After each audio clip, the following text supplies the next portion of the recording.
थोड़ा समझो, तुम्हारा शरीर तुम्हें माँ और पिता से मिला है। तुम्हारे शरीर में तुम्हारा कुछ भी नहीं है। आधा तुम्हारी माँ का दान है, आधे तुम्हारे पिता का दान है। फिर तुम्हारा शरीर तुम्हें भोजन से मिला है, वो जो रोज तुम भोजन कर रहे हो, 5 तत्वों से मिला है। वायु है, अग्नि है, 5 तत्व हैं, उनसे तुम्हें मिला है। तो तुम्हारा कुछ भी नहीं। लेकिन तुम्हारी चेतना तुम्हें 5 तत्वों में से किसी से भी नहीं मिली। तुम्हारी चेतना तुम्हें माँ और पिता से भी नहीं मिली। तुम जो जो जानते हो वो तुमने स्कूल विश्वविद्यालय से सीखा है, शास्त्रों से सुना है, गुरुओं से पाया है। वो तुम्हारे शरीर का हिस्सा है, तुम्हारी आत्मा का नहीं। तुम्हारी आत्मा तो वही है जो तुम्हें किसी से भी नहीं मिली। जब तक तुम उस शुद्ध तत्व को न खोज लोगे,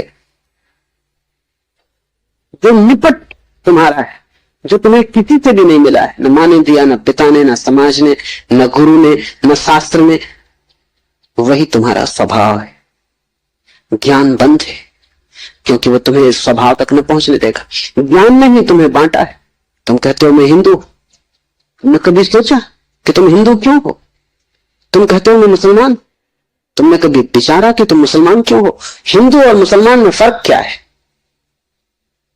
क्या उनका खून निकाल के कोई डॉक्टर परीक्षा करके बता सकता है कि हिंदू का खून है या मुसलमान का खून? क्या उनकी हड्डियां काट के कोई बता सकता है कि हड्डी मुसलमान से आती है कि हिंदू से आती? कोई उपाय नहीं। शरीर की जांच से कुछ भी पता न चलेगा, क्योंकि दोनों के शरीर 5 तत्वों से बनते। लेकिन अगर उनकी खोपड़ी की जांच करो तो पता चल जाएगा कि कौन हिंदू है कौन मुसलमान है, क्योंकि दोनों के शास्त्र अलग, दोनों के सिद्धांत अलग, दोनों के शब्द अलग। शब्दों का भेद है तुम्हारे बीच। तुम हिंदू हो क्योंकि तुम्हें एक तरह का ज्ञान मिला जिसका नाम हिंदू, दूसरा जैन है क्योंकि उसे दूसरे तरह का ज्ञान मिला जिसका नाम जैन। तुम्हारे बीच जितने फासले हैं, दीवाले हैं, वो ज्ञान की दीवाले, और सब ज्ञान उधार। तुम एक मुसलमान बच्चे को हिंदू के घर में रख दो, वो हिंदू की तरह बड़ा होगा। वो ब्राह्मण की जगह जनेऊ धारण करेगा, वो उपनिषद और वेद के वचन उद्धृत करेगा। और तुम एक हिंदू के बच्चे को मुसलमान के घर रख दो, वो कुरान की आयत दोहराएगा।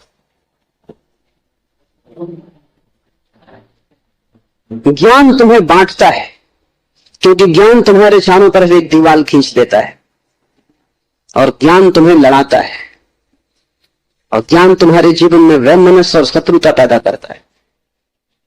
थोड़ी देर को सोचो, अगर तुम्हें कुछ भी ना सिखाया जाए कि तुम हिंदू हो या मुसलमान या जैन या पारसी, तो तुम क्या करोगे? तुम बड़े होगे एक मनुष्य की भांति। तुम्हारे बीच कोई दीवार ना होगी। दुनिया में कोई 300 धर्म है, 300 कारागृह है, और हर आदमी पैदा होते से एक कारागृह या दूसरे कारागृह में डाल दिया जाता है। और पंडित पुरोहित बड़ी चेष्टा करते हैं कि बच्चे पे जल्दी से जल्दी कब्जा हो जाए। उसको वो धर्म शिक्षा कहते हैं। उससे ज्यादा अधर्म और कुछ भी नहीं है। उसको धर्म शिक्षा कहते हैं। 7 साल के पहले बच्चे को पकड़ लें, क्योंकि 7 साल का बच्चा अगर बड़ा हो गया तो फिर पकड़ना रोज रोज मुश्किल होता जाएगा। और बच्चे को अगर थोड़ा भी बोध आ गया तो फिर वो सवाल उठाने लगे, और सवालों का जवाब पंडितों के पास बिल्कुल नहीं। पंडित सिर्फ मूढ़ों को तृप्त कर पाते। जितनी कम बुद्धि का आदमी हो, पंडित से उतनी जल्दी तृप्त हो जाता है। एक प्रश्न पूछता, उत्तर मिल जाता है। तुम जाते हो पंडित से पूछते हो संसार को किसने बनाया, कहता भगवान ने। तुम प्रश्न घर लौटाते हो बिना पूछे कि भगवान को किसने बनाया। अगर तुम दूसरा प्रश्न पूछते, पंडित नाराज हो जाता, क्योंकि उसका उसे भी पता नहीं, किताब में वो लिखा नहीं। और फिर झंझट की बात है, परमात्मा को किसने बनाया। फिर तुम पूछते ही चले जाओगे, वो कोई भी जवाब दे, तुम पूछोगे उसको किसने बनाया। अगर गौर से देखो तो तुम्हारे पहले सवाल का जवाब दिया नहीं गया है। पंडित ने तुम्हें सिर्फ संतुष्ट कर दिया क्योंकि तुम बहुत बुद्धिमान नहीं। और बच्चे अबोध, उनका अभी तर्क नहीं जगा, विचार नहीं जगा, अभी वो प्रश्न नहीं पूछ सकते। अभी तुम जो भी कचरा उनके दिमाग में डाल दो, वो उसे स्वीकार कर लेंगे। बच्चे सभी को स्वीकार कर लेते हैं क्योंकि वो सोचते हैं जो भी दिया जा रहा है वो सभी ठीक। बच्चा ज्यादा सवाल नहीं उठा सकता, सवाल उठाने के लिए थोड़ी प्रौढ़ता चाहिए। इसलिए सभी धर्म बच्चों की गर्दन पकड़ लेते हैं और फांसी लगा देते। फांसी बड़ी सुंदर है।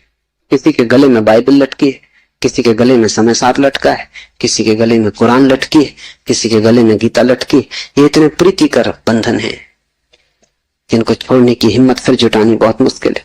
और जब भी तुम इन्हें छोड़ना चाहोगे एक खतरा सामने आ जाएगा, क्योंकि इन्हें छोड़ा तो तुम अज्ञानी।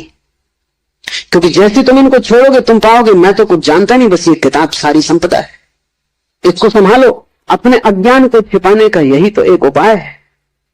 लेकिन अज्ञान छिपने से अगर मिटता होता तो बड़ी आसान बात हो गई होती। अज्ञान छिपने से बढ़ता है, जैसे कोई अपने घाव को छिपा ले, उससे कुछ मिटेगा नहीं, घाव और भीतर भीतर बढ़ेगा, मवाद पूरे शरीर में फैल जाएगी। क्यों कहते हैं ज्ञान बंद है? ज्ञान सीखा हुआ, ज्ञान उधार, ज्ञान दूसरे से लिया हुआ बंधन का कारण है। तुम उस सब को छोड़ देना जो दूसरे से मिला है, तुम उसकी तलाश करना जो तुम्हें किसी से भी नहीं मिला, तुम उसकी खोज में निकलना, उस चेहरे की खोज में जो तुम्हारा है। तुम्हारे भीतर छिपा हुआ एक झरना है चैतन्य का, जो तुम्हें किसी से भी नहीं मिला, जो तुम्हारा स्वभाव है।